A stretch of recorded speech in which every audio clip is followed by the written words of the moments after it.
Just a reminder, I'm gonna be on. Yeah.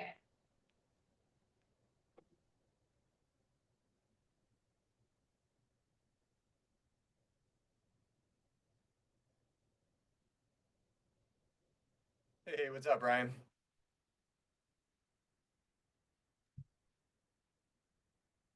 Can you hear me?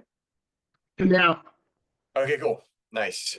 Yeah, we'll just give it a couple minutes. It takes like 3 or 4 minutes for everybody to kind of trickle in and then get the party started.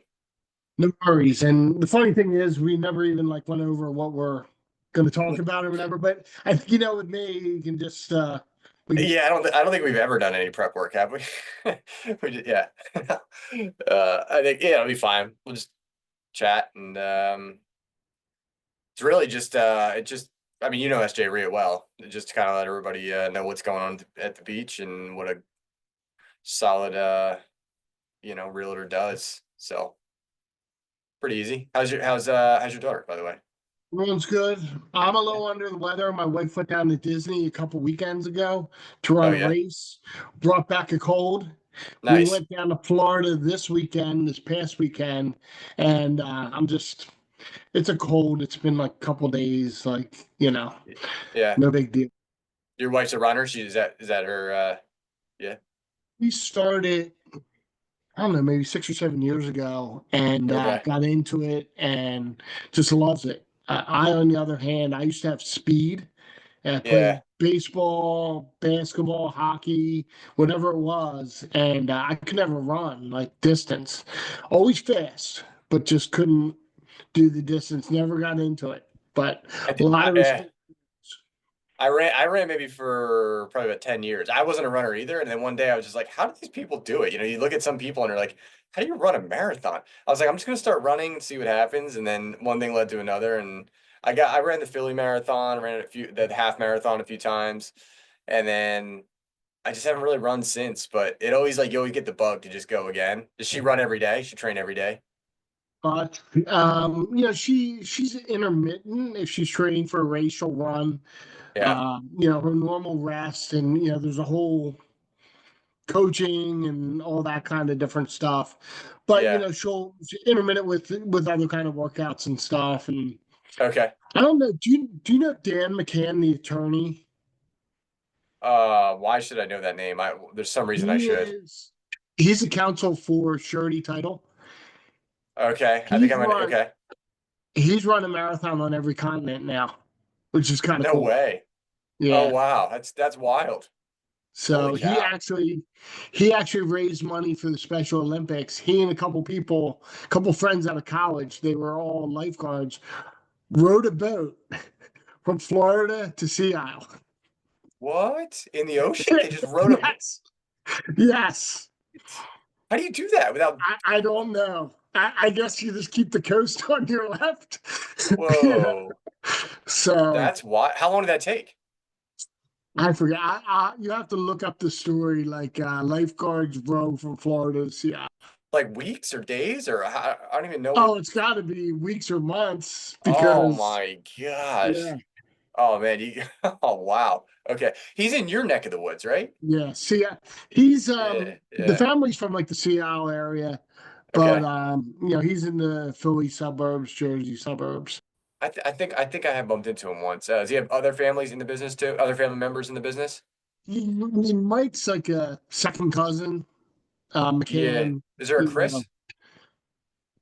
I'm not sure. Okay. It's one of those Irish names where they're everywhere. Yeah. I get that with Walsh a lot. Everybody's like, "Hey, I'm like, nah, I'm not related to every single Walsh that I know of." So, yeah, Well, it's the um, 90210 guy, right? yeah, right, yeah. That's where it started, right? Exactly. Um, all right, cool. So we'll do this. We'll just chat. So this one goes out to the SJREIA. They pump it out to their member base. So anybody that's in the chat will be able to right here, right now, ask any questions that they have as we go. I'm just gonna chat with Brian along the way, and like we've done in the past, maybe 20, 30 minutes tops, and we'll be done. Uh, that's it. I think they've given me the room. Let me just check to make sure they usually give it to me.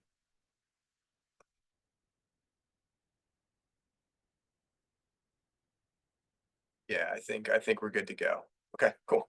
Okay, so we'll start here. I would like to thank SJREIA for having us, allowing us to host to their members this awesome interview. We've been doing this now for several months. We've been bringing in the Rolodex of the highest performing players in the area. We try to keep it local as best we can, and really look for expertise in players that make a significant impact in their market, because they're going to be able to give insight from a perspective that most people don't have. And they had to get there and cut their teeth and elevate their game, in particular, in ways that people would love to get in, that insight into and understand. So tonight, many people will already know you, Brian, because of your presence in South Jersey, but also you have an amazing presence on social media. So Brian Reed, exceptional realtor. Do you have your own brokerage now? I have my own office. Office, okay. It's just a branch of Long Yeah. and Foster. I'm like 26 blocks from our North Wildwood office, but it's just my team in one of the, uh, they call it an AEL. I still don't even know what that stands for, but it's just like an offshoot of the main office. Okay, awesome.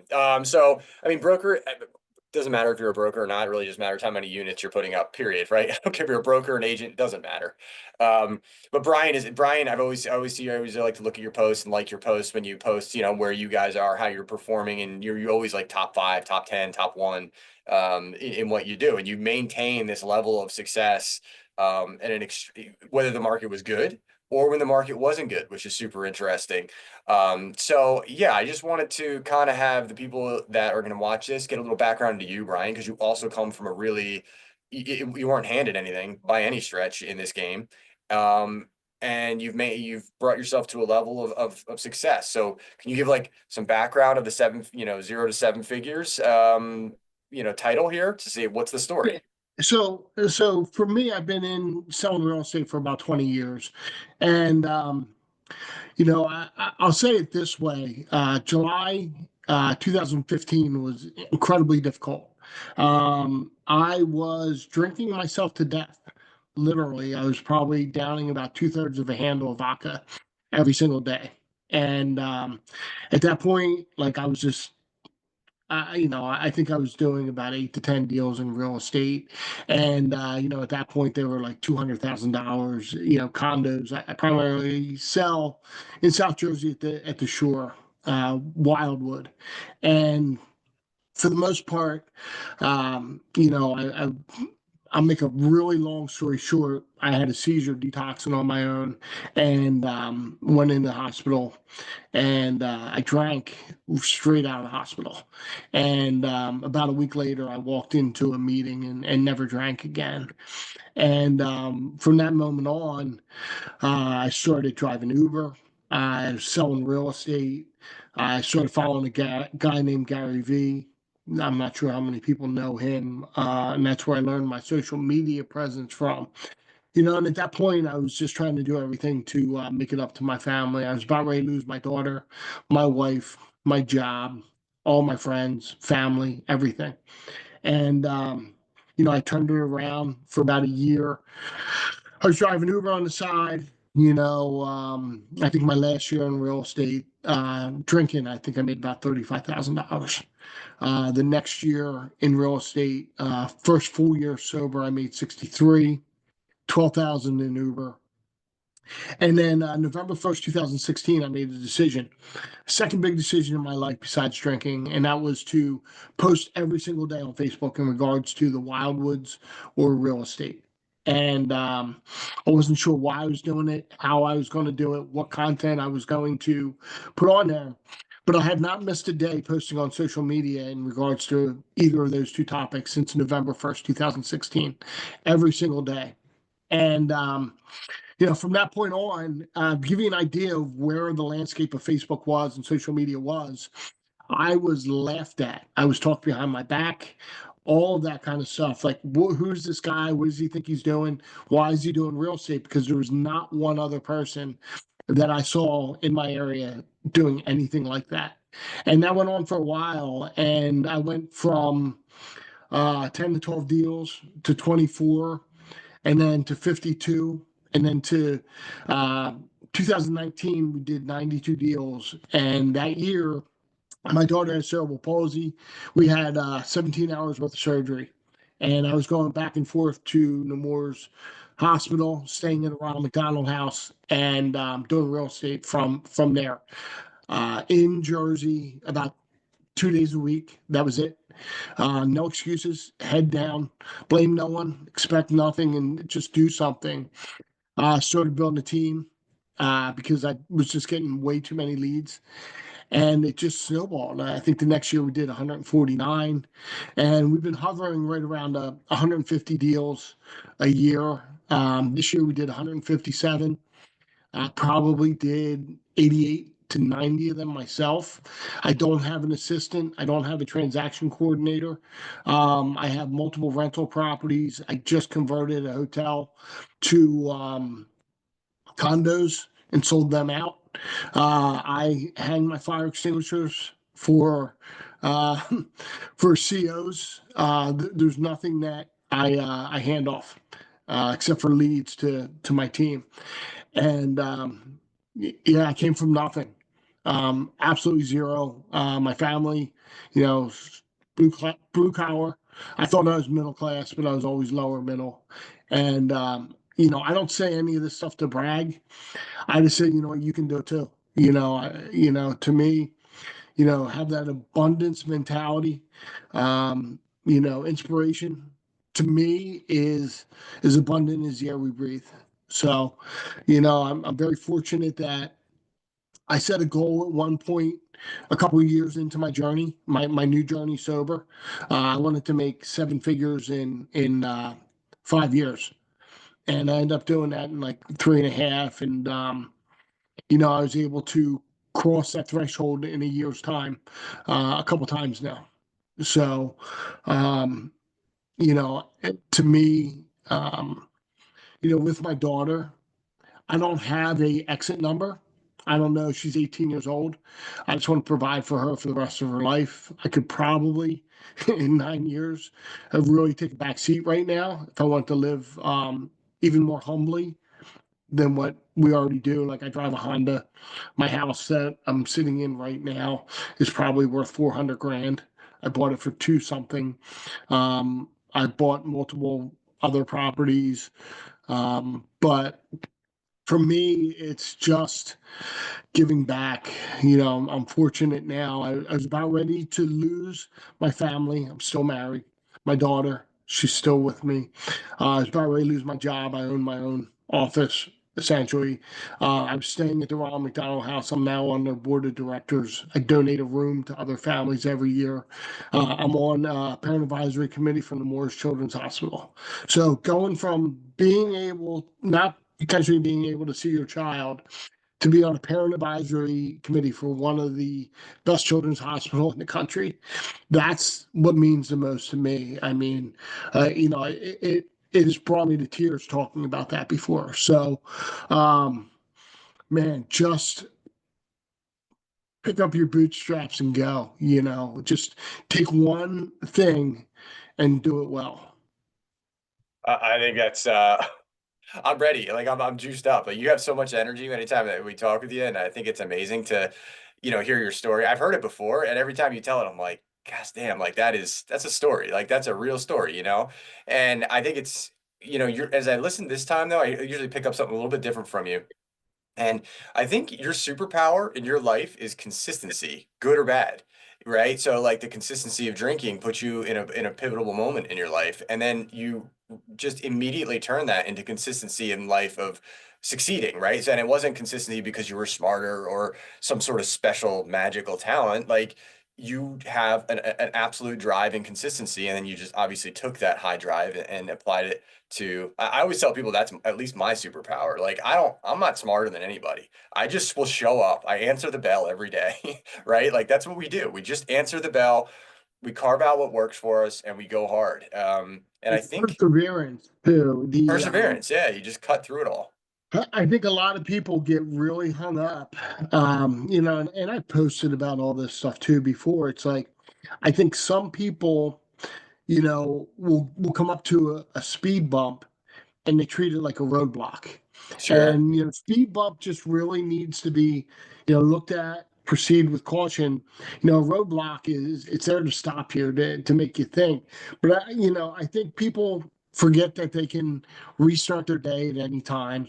I don't think people have really bad days. They have really bad moments. That they continue to carry and make bad days. And I believe that you can take those good moments and amplify them as well. Someone opens the door for you, you're walking into Wawa, you feel like the whole world's like crashing down on you, and someone's like, opens the door, says, "Hey, how are you today?" And it's like, okay, I can't be an ass. I can't, Hmm. you have to get outside of yourself. And I think the more you do that, outside that fear or just outside of your comfort zone, that's where all the growth is. Yeah, I mean, you've obviously, and you've been through it, and you had to.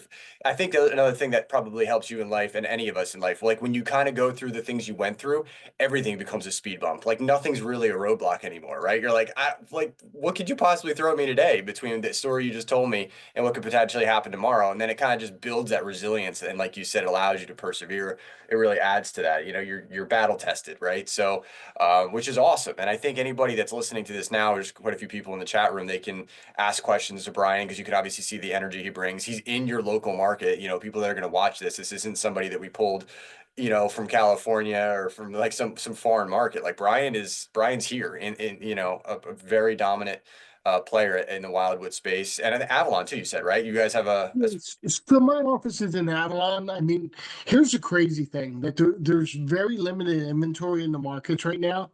Mhm. And I would tell you that of the 157 deals, I'd say 120 of them were probably 8 blocks by 5 miles, just the Mm. Wildwoods. That's farm area right there. That's how Yeah. you farm. So Yeah. I probably did 60 in 8 blocks by 35 blocks. Wow.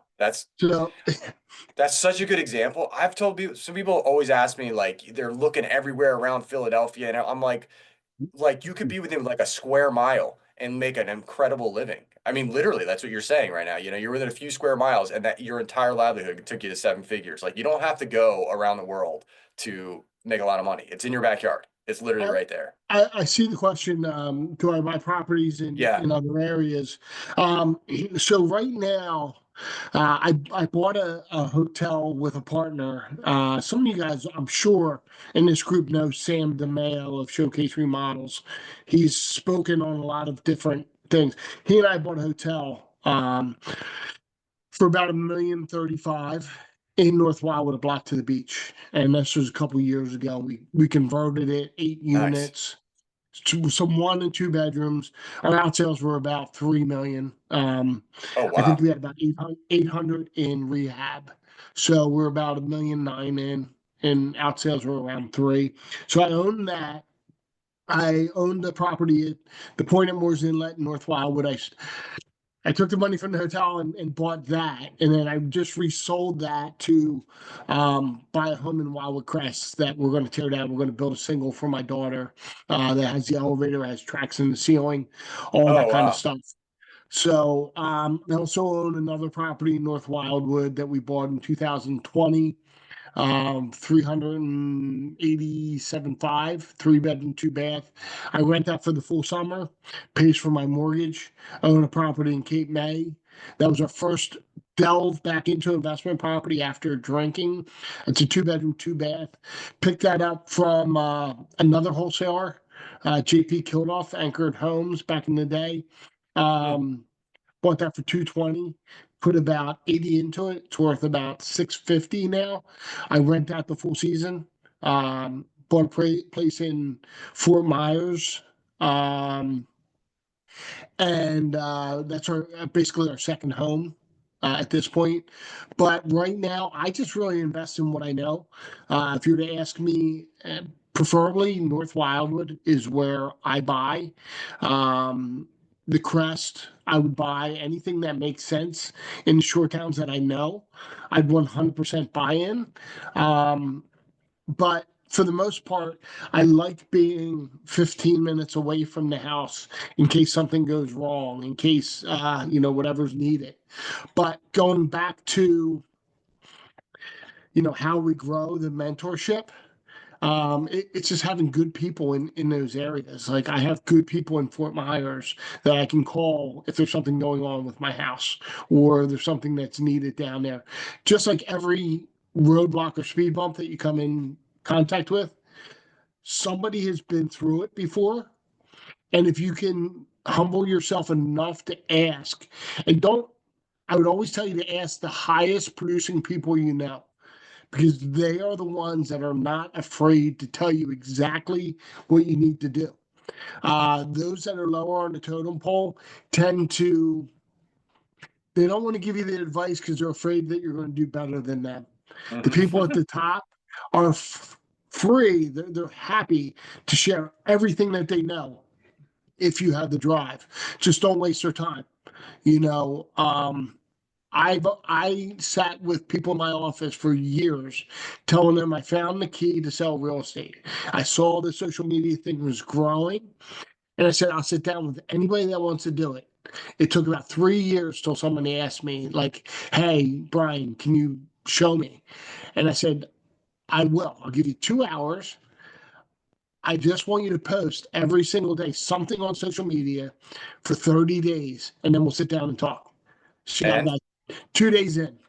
That was it. that was it. That was it. That's it. Oh. So like I'm not going to put into my time if you're not going to do it, and it's I've started I've taught some social media classes, and I literally said, we're all adults here, right? Yeah, yeah. I said, most of you guys should just get the fuck up and leave right now. I got to be honest with you. You should just get up and leave. And you see these, I said, there's a lot. Yeah, I go into a brokerage. I say, there's a lot of you that are here just because your manager said you probably should be here. Chances are there's only going to be one or two of you out of 20 that take this and decide to actually put it into action. And it's just studies have told you for years and years, that's how it happens. I mean, I had the president of my company say the same thing. He came into one of our meetings. He goes, "I just came from this awesome, awesome seminar. And every year I go to these seminars, I write down, I take all these notes." And he goes, "And then I come home, I give them to my secretary, and I never look at them again. I never do anything with them." Sure. So Yeah. take action on one thing. You go to these conferences, take action, just one thing. Just take one thing out of it. That's it. And take action also means repeatable action, not just for 2 days. Because that 2 days, you can get nothing for 2 days. You just do it every day and you get a little bit better, right? Just a little bit better every day. But they keep changing things, like Facebook changes their algorithm, Yeah. Instagram changes their algorithm. It's just, for me, it's just been consistency. It's groups. Facebook, I can only have 5,000 friends. So how do I maximize that? I go on and I post in groups. The community pages. If there's not a community page, if there's not a Hatboro Homeowners Association, go in and go Hatboro Home Buyers. Go into whatever it is, create a group of if I posted a group on South Jersey real estate, nobody's going to join that group. There's a million realtors putting out a bunch of content. But if I go in there, and I have I'm the all things Avalon, right? Watch the tram car, please. It has 200 and some thousand followers on Facebook. That's So your what group? I did with, not mine, Oh, but you but went what I in. I did get you. with, Yeah, yeah. so that gentleman, I found out who it was. I became friends with him. I bought a camera so that they could see if it was flooding coming into the Wildwoods. So I paid for that camera. I gave him the money to run that. So he allows me to post on that site now anytime I really want to. I don't take advantage of it, but if I have something I really need to get out there, I can get it out to 200,000 people. That's And slick. Yeah. those pages are like they're like, down here we don't really have local newspapers. Atlantic City, and we have the Herald, which is just Cape May County. So that's where the breaking news is. So I feed him hey, there's a new restaurant. This is going to happen. This just happened at City Hall, and he puts it out there. And he allows me to share my content as well. So these micro influencers who are running these pages are phenomenal. Go and buy them lunch. Say, hey, I want to buy you lunch. Would you mind? I'm really trying to buy some houses down here. Would you mind if I posted something every once in a while, to buy a house? And I can guarantee you, you're going to get some more leverage. Leveraging That's a really relationships. good piece of advice in the changing landscape, because you're right. Like, this stuff changes, and you always find a way to adapt. You have to be around it. You got to see what other people are doing. You have to have an eye for what they're doing, and then go, how do they get there? How do they do that? How do I get there? And then that piece of advice that you got, that was new to me. Like, I didn't think of that idea, but you're right. Like, if you pin down the biggest micro influencers in your area and start a connection with them, it's worth doing. It's worth, because there's different ways that you guys can connect and benefit each other. That's really slick, really smart. I don't mean to jump topics, but I'm gonna go back to this one question on how did you get the numbers in that hotel, they are really good numbers. They're really, really good numbers. How'd you get that deal? So I literally, my wife was away, and I was really having like a difficult day. And I talked to a mentor of mine, and he says, "Why don't you just go get something to eat, go home and relax?" And I got a Facebook message from somebody that lived like across the street and said, "Hey, I heard this hotel, or it was actually an apartment building, 3 1-bedrooms and owners' quarters, and 4 2-bedrooms with ocean views. I heard they're going to sell." And I looked it up, and I looked at it, and I'm like, the lazy me, the drinking me would have never Mhm. gotten up. But I think I had a Primo's hoagie. I housed it, and within 45 minutes of getting a Facebook message, I went and I knocked on her door. Oh, wow. And she was a sweet woman. She's up from like the Sewell area. She bought the property for $200,000 about 20 years ago. And oh yeah, I got a contract right here from somebody for, I think it was like 900 or something. I said, listen, I said, here's my situation. I'd like to get a partner of mine and I to look at this. I'm very interested in buying this hotel at cash.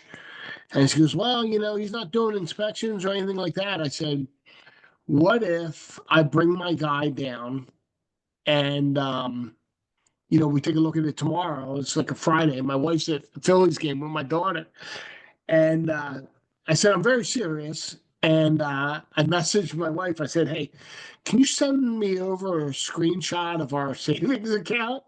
And she didn't even ask what was going on. And, the next day I had a partner down. I actually called 2 people. One guy didn't want to top his cash.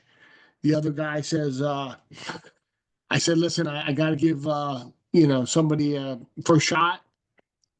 He says, do you like the deal? I said, yes. He goes, if you're in, I'm in.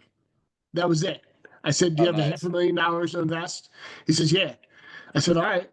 So the first guy passes, and we come down. We look through the property, and I gave her 975. And she's sweet. She really wanted to do a deal with us. She goes, hey, the guy's willing to give me $1 million. I said, all right. I said, why don't you do this? Why don't you ask him for his highest and best? And whatever it is, do you want to do a deal with us? She's like, yeah, I'd rather deal with you guys. You guys have been straightforward and honest from the beginning. I said, whatever his deal is, let us know what it is. We'll match it if we can. And if not, we'll part ways. And then there'll be no. And she came back to me, and I said, listen, uh, I think it was 1,035,000. I said, we'll do it. It was a Friday. I said, I'll have an attorney, or Saturday. She goes, I said, I have an attorney draw the contract because it's commercial, for one. And two, I just wanted it to be locked up. And she goes, well, it's a Saturday. I said, I know. She goes, how are you getting an attorney to draw a contract? I said, I'll get an attorney to draw a contract. And Yeah, yeah. we got it done, and her attorney, she signed it after her attorney looked at it, and we locked up the deal. The person that I chose does rehabs. We were just going to fix it up and rent it.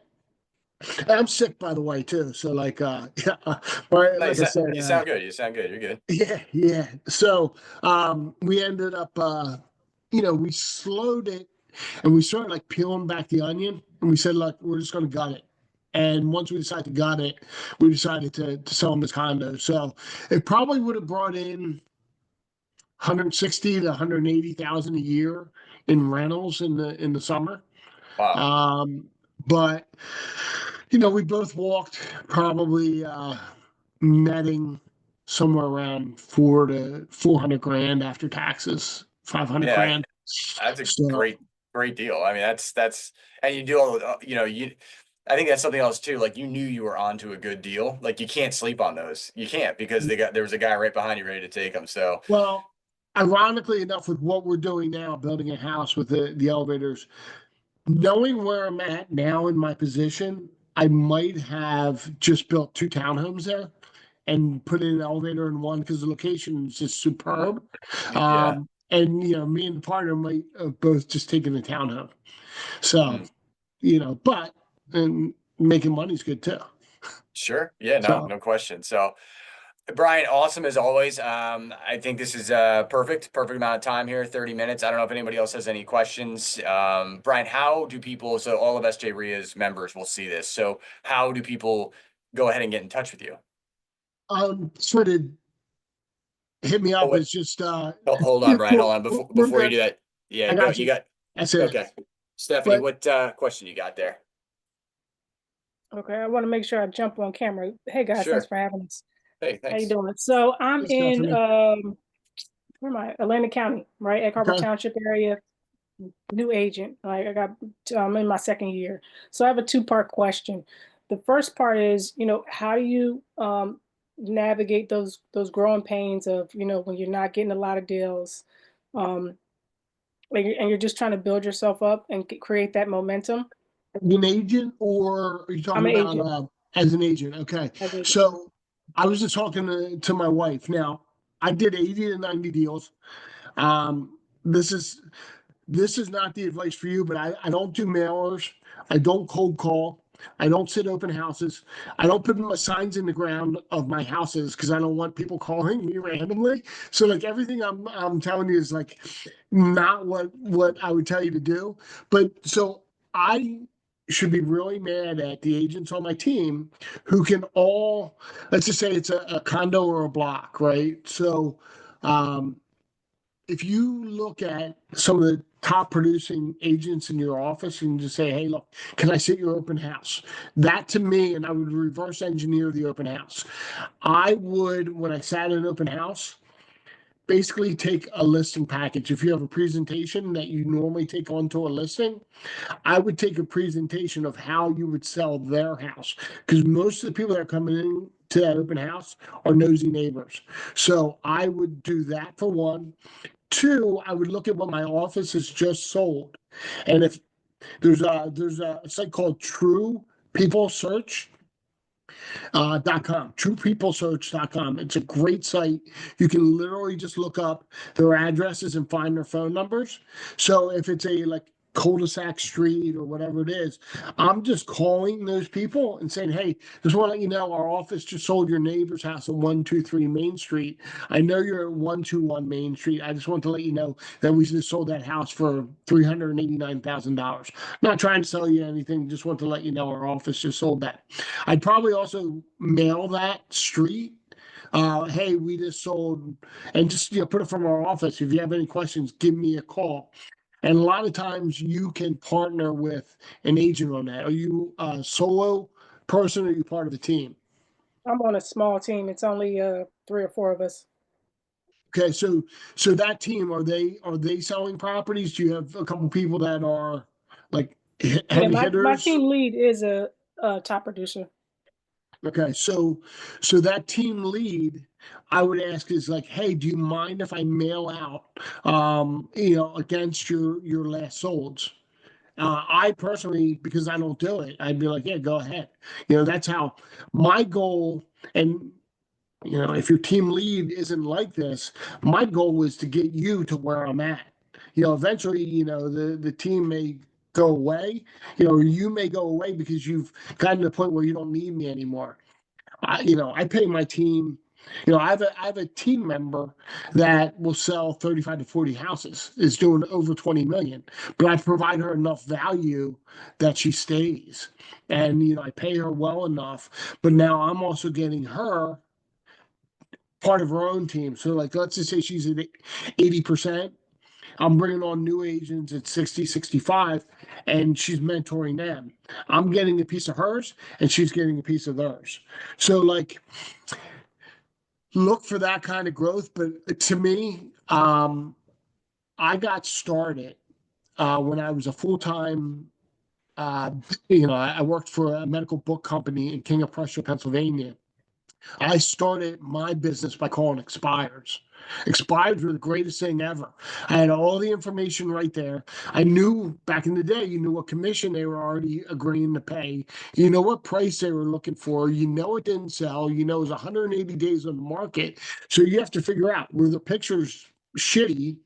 Hey, look, a professional pictures would have helped. You might be a little bit high, and the market's told you that. They're always willing to reduce the price with a new realtor that they wouldn't have done with their old one. But expireds were golden. You don't see them as often anymore, but the cold calling, um, expireds, open houses, and mailings. Someone did a study where they did a cul-de-sac community of I forget how many homes, and they went around. They asked everybody who the top realtor was in the island or in that area. And people gave them all kinds of different answers. Then they mailed quarterly or every other month that community a fake profile of a realtor. Okay. And went back through. So they mailed them for like a year, and they went back through to all the people and asked the same question who the top realtor was in the area. And a lot of people named the person that they made up and that they were mailing. So, to me, That's awesome. I love that. It's pick a socially community. Subliminal driven. messaging, just Yeah. seeing the same name and face over and over. Yeah, nobody's going to buy a house from somebody because they saw their name on a shopping cart. And that's what like Facebook is, but I know that when I walk into a listing, which is kind of it's funny. I've gotten to the point where, let me finish that first thought. When you walk in, they're going to know who you are. They're not going to maybe know exactly how they know you, but they'll recognize your name. And that's why sometimes brand names like Remax and Century 21 and Weichert and Long and Foster, Keller Williams, they're all, it's sometimes important to have that name behind you. But I'm at that point now where I literally get cold called by sellers saying, hey, Brian, we want to list our house. Can you give us an idea of what it's worth? And because most of the people are 90 miles away, they just give me their lockbox code. I go over, I tell them what their house is worth. I send them the listing agreement. And then within, 7 days, I have their house listed. I would tell you about 50% of the people before I list their house, I've never even met.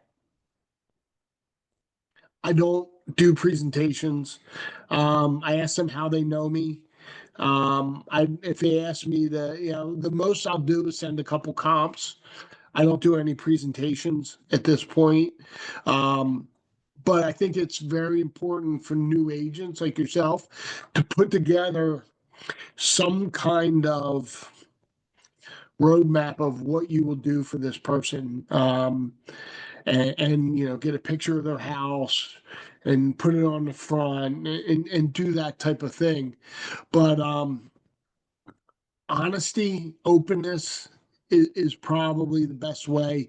Big smile on your face, show excitement. I'm sitting here. I don't know how many times I've done this with Ian Moore, and I'm I'm ready to go myself, so that comes through the phone. Stand up and talk when you're trying to sell somebody. Don't sit down, move, if you're laying down and like my wife's just like, are you laying down? I'm talking like this, and she knows that I'm laying down. So your clients know they can hear that stuff in your voice. Show enthusiasm. They tell you what their property is. When you're talking to somebody online, I do this all the time. I type it into Google Earth as I'm talking to them. I'm like, is your house like a greenish house? I think I remember passing that house. And they're like, yeah, you do know the island. It's easier for me because I know a lot of the houses anyway, but show the enthusiasm. Yeah, I know it's a long answer to your short question, but you had another one as well. Yeah, the second one was segue into investing, because I originally became a realtor because I thought it could be a springboard into investing. So what would be kind of your suggestion on getting your foot in the door and that first stepping stone to investing? Have enough capital that you're comfortable, right? First, get your deals to the point where you have that 6 months, right? You have that 6 months of money that you're comfortable that if you don't have a deal for a month, that you're not worried about that house. Talk to wholesalers. Tell them you're a buyer. I mean, listen, I'm on a bunch of lists, for wholesalers. They'll come and bring a deal. They're not looking to, hit anybody over the head. As an agent, I have a tough time going in and doing what a wholesaler does. I can't go into a house and say, hey, look, I'll give you 400 when I know that I can flip it for 6. But the wholesaler could, buy that for 40, flip it to you, sign it to you for $20,000, and now you're in there for 460, and it's worth, 560. Get to know your numbers. You're going to get hit with unexpected costs on any project that you get into. And find your level of comfortability. Partnering is a good way. Have somebody that is more experienced than you.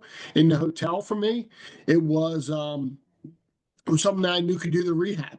I didn't have to worry about a contractor's numbers, because I trusted my partner explicitly. When he tells me, hey, the HVAC is going to cost $48,000, I have to trust him. Start small, but think big. Start with a small investment. I personally, I don't like year-round rentals. I tried it one time and people destroyed the place. My property sit unoccupied for 7 months out of the year. One of my properties down in Cape May is 2 blocks from the Coast Guard base. The Coast Guard graduates 40 classes a year. That's a bunch of people to visit. I could be renting that an extra 20 weekends in the wintertime. I just don't want my house to get destroyed. I'm not your typical, buy, rehab, and rent, return, repeat, whatever the Burr method is. I basically have, if I can lose $5,000 a year on my properties, I'm happy because of how I bought.